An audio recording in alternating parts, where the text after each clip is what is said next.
This isn't a video I really wanted to make.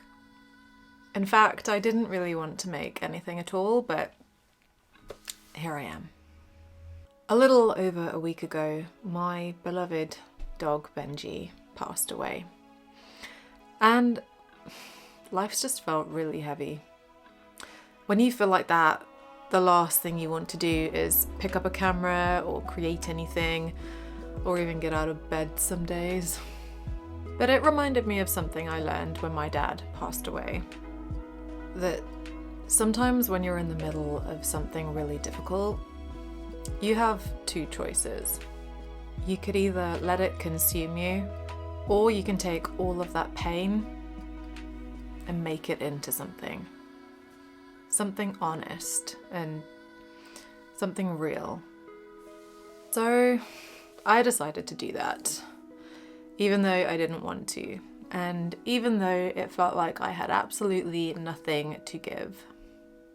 The hardest part was just starting.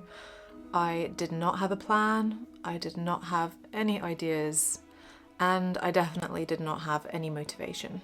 But I told myself, just pick up the camera, just go outside and just see what happens.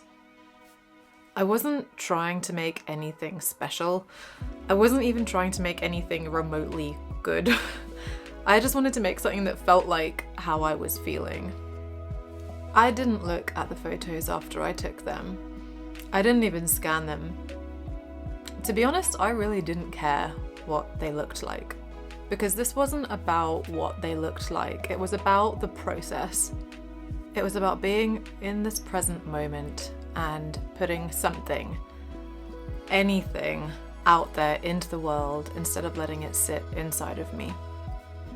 So once the film was developed, I went straight into manipulating my negatives.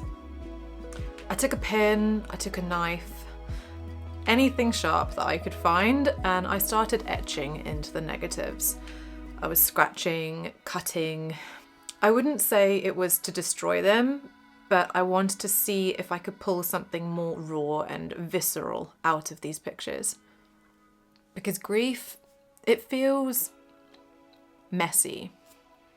It leaves marks, it distorts things, it's raw, it's real.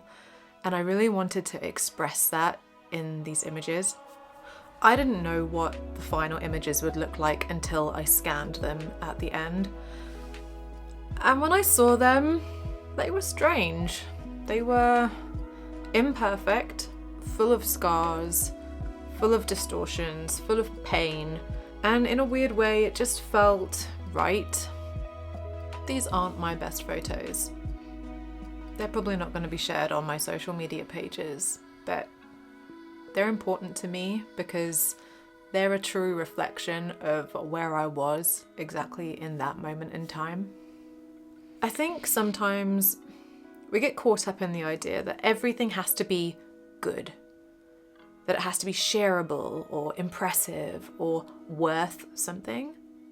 But art isn't about that, at least not to me. Art is about expressing something real. And right now, this is what's real for me. So if you're going through something, if you're struggling to create, just know that you don't have to make something beautiful. You don't even have to make something that anyone else will ever see. You just have to make something. And sometimes that's enough.